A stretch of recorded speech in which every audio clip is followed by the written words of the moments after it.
Morning student. आज हम लोग डिस्कस करेंगे इंजीनियरिंग मैकेनिक्स का ऑब्जेक्टिव क्वेश्चन। ये ऑब्जेक्टिव क्वेश्चन का थर्ड पार्ट है। दो पार्ट ऑलरेडी हमारे चैनल पे अवेलेबल है। जो लोग दो पार्ट नहीं देखे हैं वो प्लीज़ चैनल पे जाएं और प्लेलिस्ट से देखें। ये जो हमारा सेशन है ये डिप्लोमा जो बिहार पॉलिटेक्निक के जितने भी स्टूडेंट हैं उनके लिए बहुत ज़्यादा इम्पोर्टेंट होने वाला है।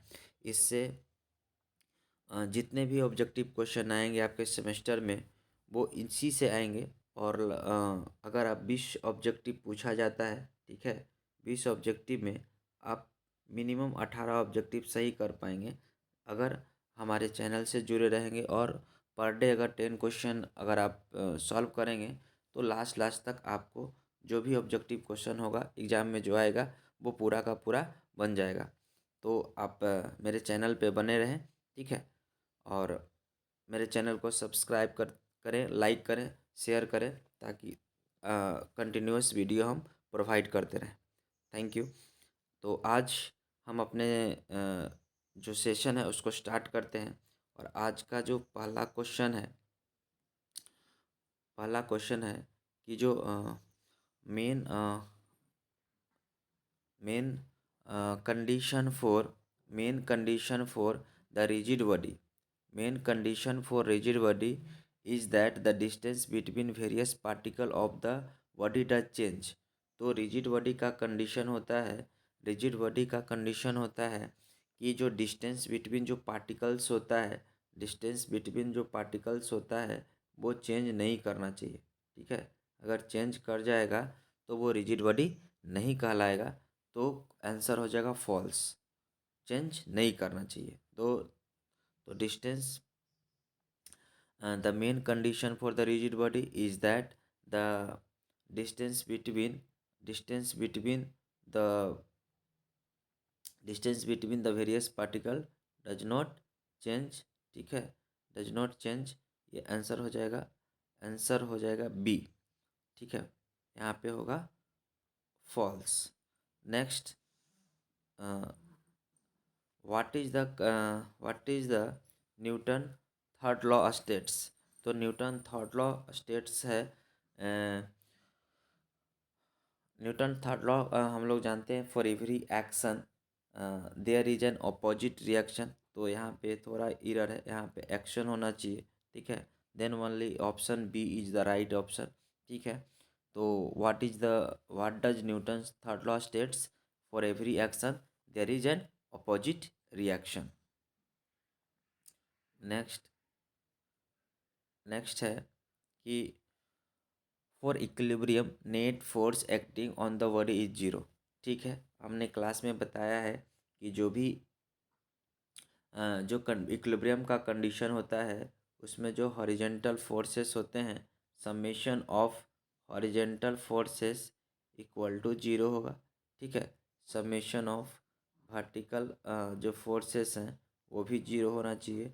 और समेशन ऑफ मोमेंट क्या होना चाहिए, जीरो होना चाहिए। ये हमने बताया था इक्विलिब्रियम का 3 कंडीशन, ठीक है। तो अब जो है पूछ रहा है कि for equilibrium the net force acting on the body is zero. Net force acting on the body zero होना चाहिए। तो होना चाहिए, ये बात क्या है, सही है, ट्रू है। उसके बाद थर्ड, तो net force on the acting on the body क्या होना चाहिए, जीरो होना चाहिए। तो ये स्टेटमेंट ट्रू है। नेक्स्ट है for equilibrium the net moment on the body by various forces is zero. हाँ, ये भी स्टेटमेंट सही। अभी हमने बताया कि summation of vertical forces, horizontal forces और मोमेंट भी क्या होना चाहिए, जीरो होना चाहिए। तो स्टेटमेंट ये भी क्या है, ट्रू है। नेक्स्ट है कि what which of the following need to zero for the perfect equilibrium. तो परफेक्ट इक्विलिब्रियम के लिए हमने 3 कंडीशन बताया वहाँ पे कि summation of horizontal forces equal to zero होना चाहिए, summation of vertical forces equal to zero, summation of horizontal force equal to zero होना चाहिए, summation of horizontal vertical force equal to zero होना चाहिए, और summation of moment equal to zero होना चाहिए। और एक कंडीशन और होता है परफेक्ट के लिए, जो इंक्लिनेशन है थीटा जो है summation of theta equal to zero नहीं होना चाहिए।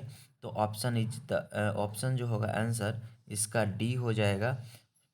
Force equal to zero, moment equal to zero, but जो इंक्लिनेशन है theta equal to summation of theta is not equal to zero. ये परफेक्ट इक्विलिब्रियम का कंडीशन है। उसके बाद नेक्स्ट है कि for free body diagram does not play Free body diagram does not play any role in making the calculation on the condition of the equilibrium of the body। दम बिल्कुल गलत बात है, ठीक है। फ्री बॉडी डायग्राम प्ले करता है किसी भी बॉडी में, जो है किसी भी बॉडी में कितना फोर्सेस लग रहा है उसको हम लोग रिप्रेजेंट करते हैं by the help of free body diagram. Internal forces कितना लग रहा है, एक्सटर्नल फोर्सेस कितना लग रहा है, कौन से लाइन ऑफ एक्शन पे लग रहा है, उसका सारा इन्फॉर्मेशन हम फ्री बॉडी डायग्राम, उसके बाद हम उसमें तभी हम इक्विलिब्रियम का कंडीशन लगा पाते हैं। तो फ्री बॉडी डायग्राम इक्विलिब्रियम के लिए मस्ट है, ठीक है, प्ले करता है रोल। तो स्टेटमेंट ये गलत है। उसके बाद two forces for two force member to be in equilibrium when, कहता है अगर दो फोर्स अगर इक्विलिब्रियम में है तो वो जो होना चाहिए they must be in opposite direction cancellation each other, ठीक है। मैग्नीट्यूड भी सेम होना चाहिए। अगर दो फोर्स मेंबर इक्विलिब्रियम में है तो दो फोर्स अगर इक्विलिब्रियम में है तो उस कंडीशन में वो क्या है कि मैग्नीट्यूड भी सेम होना चाहिए और अपोजिट डायरेक्शन में, मतलब कैंसिलेशन, ये ऑप्शन जो होगा वो सही होगा।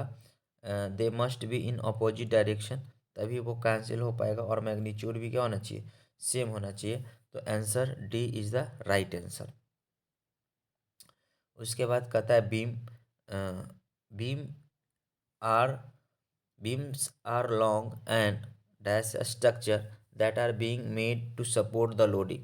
हमने बताया था कि इस तरह का जो स्ट्रक्चर हम लोग बनाते थे, ठीक है, हम लोग जो हम लोग बीम बहुत अच्छे से पढ़े थे क्लास में। ये हम लोग बीम बनाते थे और यहाँ पे जो सपोर्ट हम लोग देते थे, ठीक है। तो बीम जो होता है, beam are long and straight होता है, ठीक है। बीम जो होता है लॉन्ग एंड स्ट्रेट होता है और जो एरिया इसका होता है क्या है, यूनिफॉर्म होता है। तो लोड को सपोर्ट करने के लिए, ठीक है, beams are long and straight structure that are being made to support the load को, इससे बीम है ना, इस पे हम लोग लोड देते थे, point load, uniformly distributed load variate, तो लोड को सपोर्ट करने के लिए। तो जो हमारा आंसर हो जाएगा वो हो जाएगा स्टेट, ठीक है, क्या हो जाएगा, स्टेट हो जाएगा।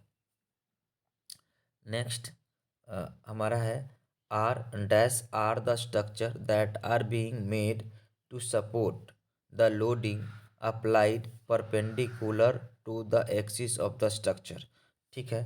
तो जो बीम है, बीम जो है स्ट्रक्चर ऐसा है, बीम का स्ट्रक्चर जो क्या होता है, आंसर हो जाएगा बी, सॉरी आंसर होगा सी।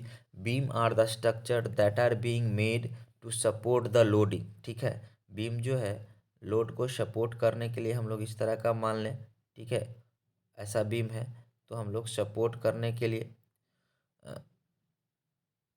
Support the loading applied perpendicular to the axis of the structure. और हमेशा जो रिएक्शन होगा वो हमेशा क्या होता है, परपेंडिकुलर। हमने बताया था कि जो सपोर्ट रिएक्शन होते हैं हमेशा परपेंडिकुलर होते हैं, ठीक है।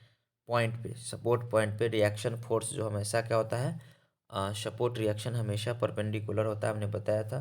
तो 9 का आंसर होगा beam are the structure that are being made to support the loading, ठीक है। Beam are the structure that are being made to support the loading applied perpendicular to the axis of the structure. Next beam have a, तो beam जो है, beam का जो cross section area, तो beam का cross section area क्या होता है, यूनिफॉर्म होता है। Beam have a uniform cross section area, ठीक है। तो अभी बताए थे बीम का एरिया क्या होता है, क्रॉस सेक्शन एरिया क्या होता है, यूनिफॉर्म होता है, ठीक है। आज इतना था 10 क्वेश्चन हम लोग का, ठीक है।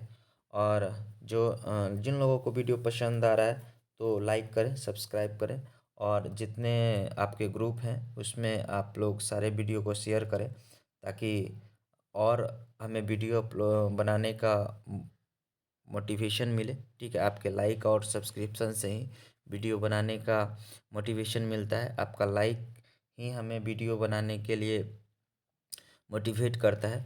तो जितना ज़्यादा लाइक करेंगे, जितना ज़्यादा शेयर करेंगे, जितना ज़्यादा सब्सक्रिप्शन बढ़ेगा, उसके अकॉर्डिंग और भी वीडियो हम अपलोड करेंगे।